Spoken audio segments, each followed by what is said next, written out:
Welcome to the Wolf Mother podcast. My name is Dana Harkis, and we will always begin by taking 3 deep breaths. So take a deep breath in through your nose. Softly let it out of the mouth. Deep breath in again through the nose. Softly out of the mouth.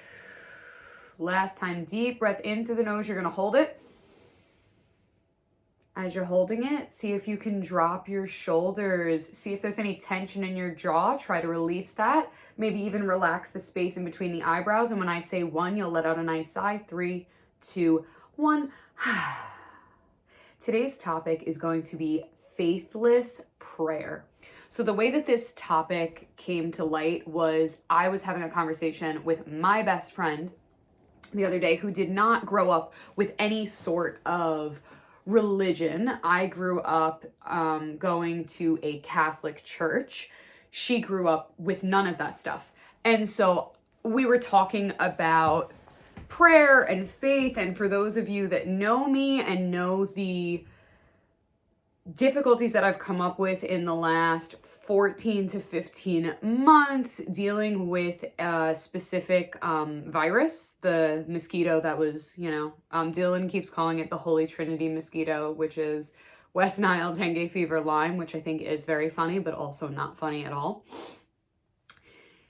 I was saying that throughout this experience, I've really struggled to keep my faith. I've struggled to have faith in maybe not the earth and the elements, but I've struggled to have faith in that higher power. Even though I do think the earth is part of the higher power, I've struggled to have faith in that universal oneness. And there have been times where I've struggled to have faith in the ancestors that watch down upon me, the gods and goddesses, or the angels and archangels, the spirits and spirit guides that I've connected with, that I've built these beautiful relationships with. I've struggled. So now bringing it back to the prayer piece that her and I were speaking about, I grew up in a way that prayer was very specific. It was a specific amount of words.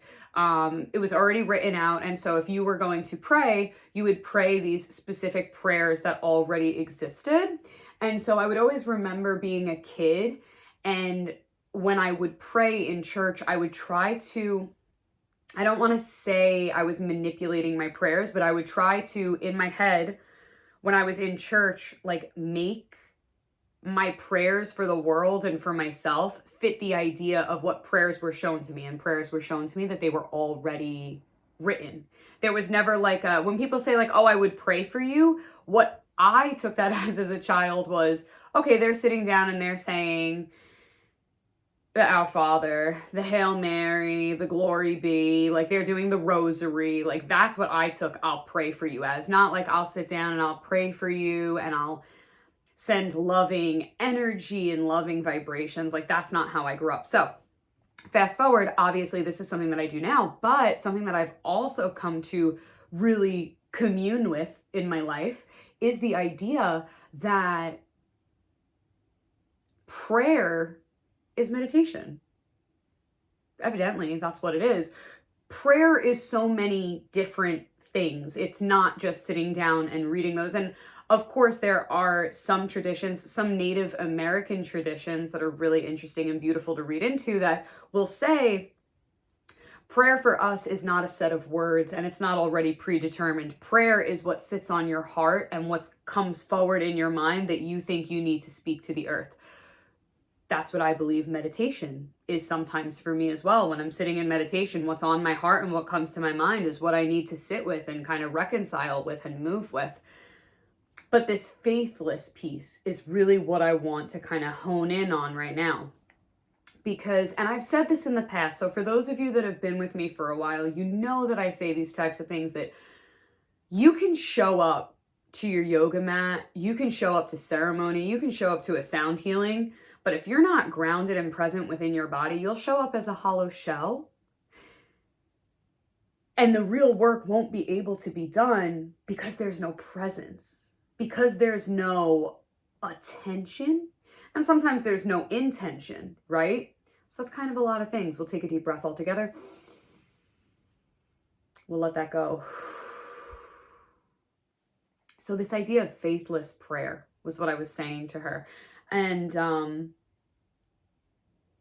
I do show up for my prayers.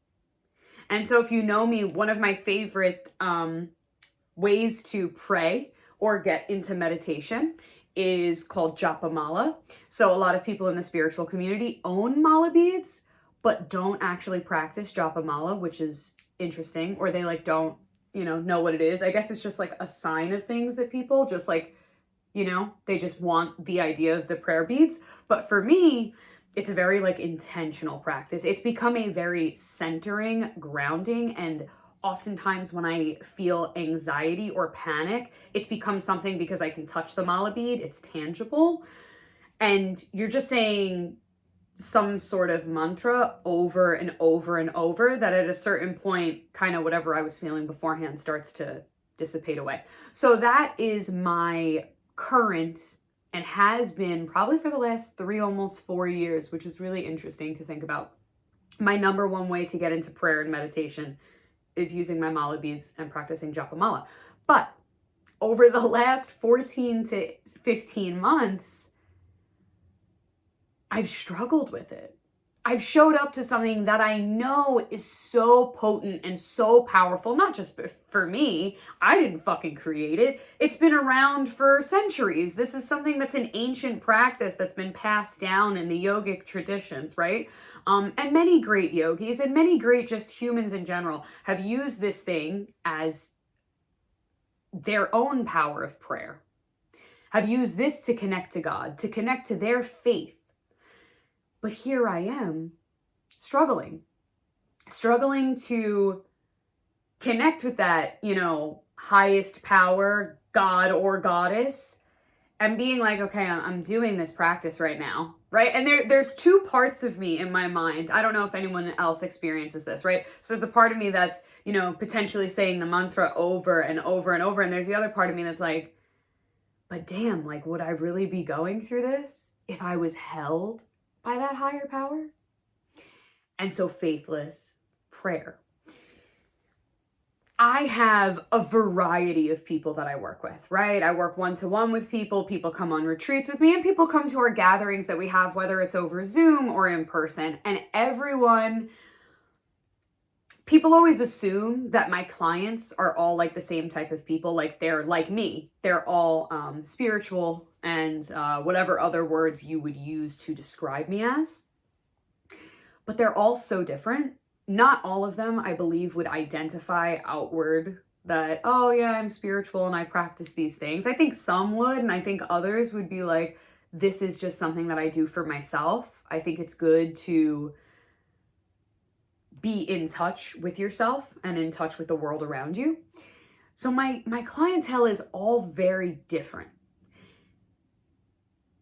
But I have noticed something, that no matter how different we are as people and how different our struggles are, because we all live very different lives, it's normal to go through a period of time where you experience faithless prayer.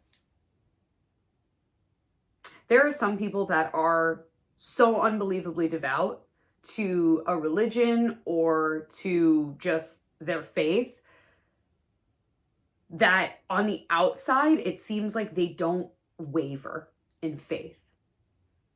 But as somebody who has had conversations with people that are ordained ministers, right, that it seems like their whole life is dedicated to a religion. As somebody that has worked with people that are so deep in their spirituality work, in their medicine work, whatever work it is that they are devout to, those people too have cycles where their faith is tested.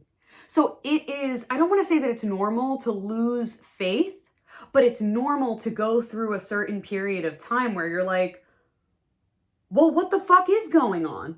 And why is this happening? And maybe you are like me, and there are some days that it's easier for me to believe that everything happens for me and not to me, right? That teaching is kind of difficult to go back and forth with, because when things get really difficult and things get really tough, it's hard to say, okay, well, can I figure out why this is happening for me and still have faith?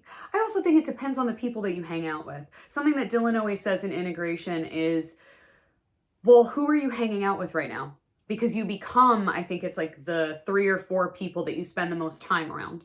Are they people that easily lose faith?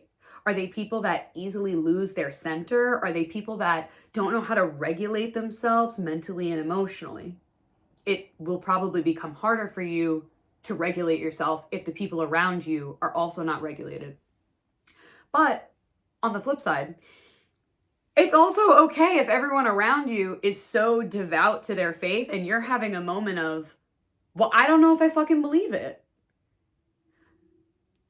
I feel like it should be spoken about more and normalized. And that's why when I had this conversation with my best friend, she was like, you should talk about this. And I think I responded to her, say less, because I have these conversations with clients when it comes up for them, or I have these conversations, obviously, when I'm talking to my best friend and I'm like, yeah, dude, like, I just recognize that my prayer isn't as faithful as it is at other times.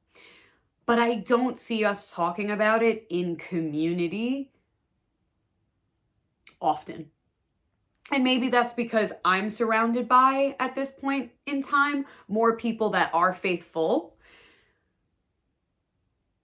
But that doesn't mean that someone around you isn't struggling to keep their faith. So the other reason why I want to have this conversation is, if you have community members or you have people that you are with all the time, maybe you can bring this conversation up to them. And maybe this is something that the however many of you can sit down and have a conversation and say, do you think your prayer or your meditation or your practices have been full of faith lately? Or do you feel like sometimes you struggle to have faith in those moments? And know that it's okay. And most likely, the more you stick to your practices, right? Stick to your practices, stick to your prayer, stick to the intention that you bring into your practices, most likely that faith will resurge again. But everything happens in contraction and expansion. This is another thing that I've spoken about. Sometimes I feel like I'm annoying, that I'm saying the same things over and over again. So if you're watching this on YouTube, comment below. If you're watching this on Spotify, leave me a comment there. Am I saying the same things over and over again? Or like, is this good for you to hear? So contraction and expansion. For you to continue expanding, you must experience contraction, because without expansion, false. Without contraction, there is no expansion, okay? So we have to go through these cycles. We have to continue riding the wave. The worst thing you could do in this situation is, if you realize that your prayer might be faithless, the worst thing to do is throw the prayer out the window. You can switch the way that you're praying. You can switch the books that you're reading. You can switch the practices that you're doing. You can switch the maybe religion that you are practicing. As somebody who grew up Catholic, one of the biggest turning points for me in my life was when I was 14 and started practicing yoga. And I was like, whoa, cool. And it gave me so much more depth to my faith to study a different religion. So maybe it's just pulling yourself away from what you've been immersed in and trying something a little bit new, trying something else. For me, yes, the earth does provide this sort of heavenly idea. This is something else I say all the time. I do believe that that heaven is on earth. I mean, there are just too many fucking sexy things that the earth does. My mind can't imagine that there's another place sexier than earth. I stand by that. So maybe getting in touch with the elements a little more, getting in touch with the water near you if you live near water, getting in touch with the soil around you. I was cleaning out my garden today. Obviously, all of my stuff is out. I was just kind of moving some dirt around and it had just rained, so I was muddy. Building a fire, those types of things that can allow you to find purpose and find, what do I want to say, presence. Because when our prayer lacks faith, presence is key for both sides.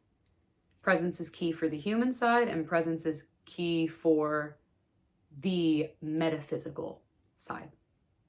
Let's take a deep breath. Let it go. I'm going to end that there. I want to know what you think. I want to know your thoughts. I want to know what you want to dive into next. Sending many blessings to you and to yours.